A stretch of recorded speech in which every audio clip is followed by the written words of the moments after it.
Assalamualaikum warahmatullahi wabarakatuh. Selamat pagi anak-anak. Pada kesempatan kali ini berjumpa lagi dengan Pak Wafa yang akan mengajar kalian materi atau mapel mata pelajaran Al-Quran Hadis.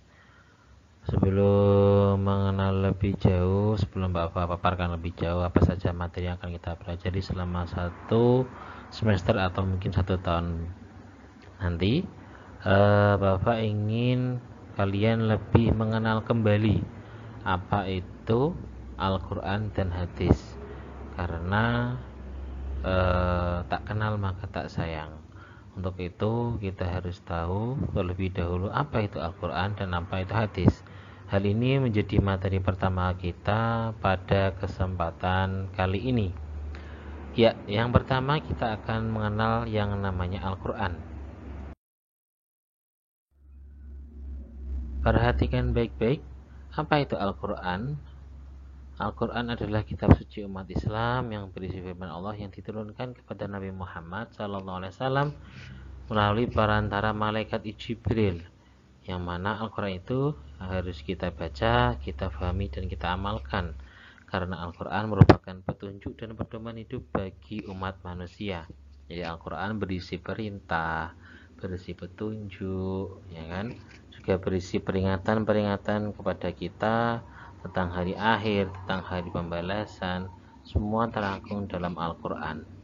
Jadi nantinya kita harus baca, pahami, dan amalkan. Terutama untuk ayat Al-Quran, Bapak ingin nanti kalian menghafalkannya, ya kan? Kita harus menghafalkannya, karena ini nanti insya Allah surat-surat pendek lebih mudah. Bukan seluruh Al-Quran ya, bukan seluruh surat dalam Al-Quran. Cukup kita akan pelajari beberapa surat pendek sesuai materi yang akan kita pelajari pada semester ini. Kemudian setelah itu, apa itu Al-Quran? Setelah kita mempelajari Al-Quran, yang kita akan belajar tentang apa itu hadis. Ya, selanjutnya kita akan belajar tentang apa itu hadis. Hadis adalah setiap kata, perbuatan, dan ketetapan serta persetujuan Nabi Muhammad yang nantinya kita gunakan sebagai landasan hukum Islam. Jumlah hadis ada banyak sekali. Jumlahnya lebih banyak daripada jumlah ayat yang ada dalam Al-Quran. Banyak sekali hadis, derajat-derajat hadis, mana hadis yang merupakan landasan hukum, mana yang hadis dhaif, mana yang hadis sahih, bahkan ada juga hadis yang palsu.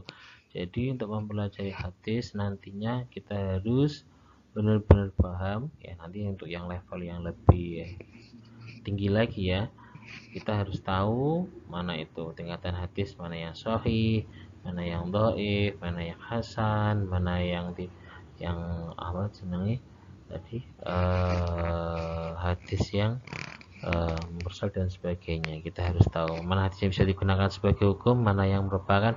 Kita juga harus berhati-hati dengan yang namanya hadis palsu.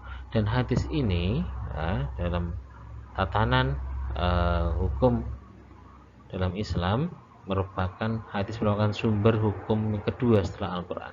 Yang pertama, kalau kita menemukan sesuatu kita lihat dalam Al-Quran. Al-Quran kita tidak ketemu, Al-Quran kalau dikatakan ada, kemudian kita cari penguatnya yang ada dalam hadis ya.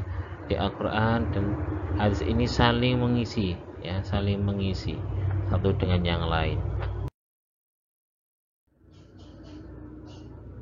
Selanjutnya, kenapa kita harus mempelajari Al-Quran dan hadis? Yang pertama, karena keduanya merupakan petunjuk bagi umat manusia, ya kan?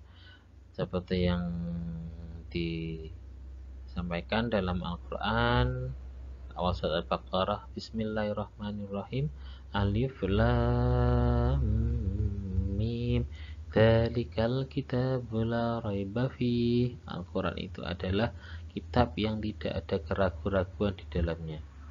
Dzalikal kitabu la raiba fih, hudal lil muttaqin, merupakan petunjuk bagi orang-orang yang bertakwa.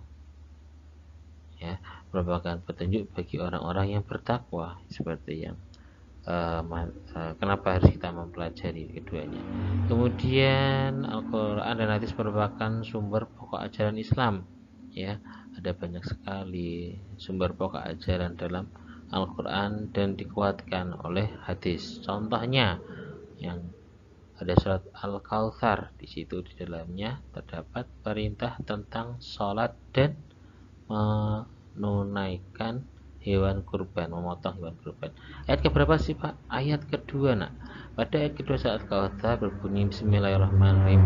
Fasholli li rabbika wanhar, maka dirikanlah sholat dan berkurbanlah. Nah, makanya dalam Al-Quran terdapat itu pokok sumber ajaran Islam apa, kita harus sholat, perintah Allah kita harus sholat. Kemudian yang kedua perintah Allah yang berikutnya, apalagi ini sebentar lagi kita akan memperingati hari Idul Kurban atau Idul Adha, ada perintah yang kedua yaitu menyembelih hewan kurban, wanhar, dan sembelihlah hewan kurban.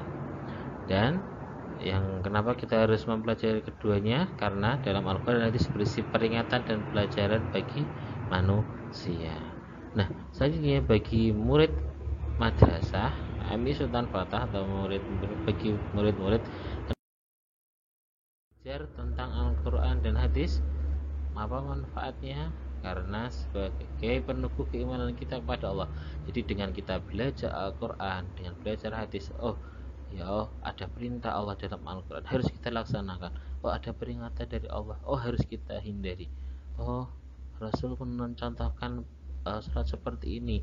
Rasul menyatakan puasa sunnah seperti ini.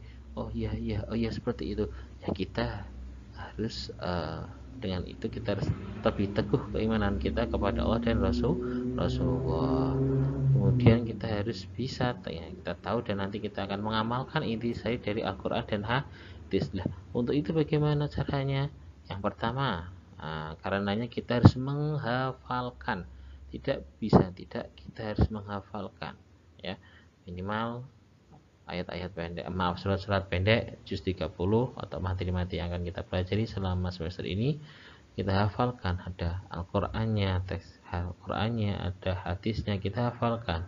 Kemudian kita baca, kita hayati, kita fahami. Apa sih perintahnya? Apa sih larangannya? Kemudian kita amalkan perintahnya dan kita harus hindari larangan-larangannya. Semua terangkum dalam Al-Quran dan hadis. Contoh hal-hal yang harus kita hindari. Kita belajar tentang hadis, ciri-ciri orang munafik. Ada 3 ciri orang munafik. Ayatul munafiki thalathun, idza hadza kadzaba wa idza tumina khana wa idza wa'ada akhlafa. Ada 3 di situ ciri-ciri orang yang munafik. Kita harus hindari ciri-ciri itu. Itu terberisi tentang peringatan kepada kita tentang ciri-ciri munafik. Jangan sampai kita terjerumus menjadi orang yang munafik. Ya, seperti itu. Kira-kira cukup sekian yang bisa Bapak sampaikan kepada kalian. Mohon maaf apabila ada salah kata. Terima kasih. Jangan lupa like dan subscribe ya, agar channel MI Sultan Fatah, YouTube MI Sultan Fatah semakin berkembang.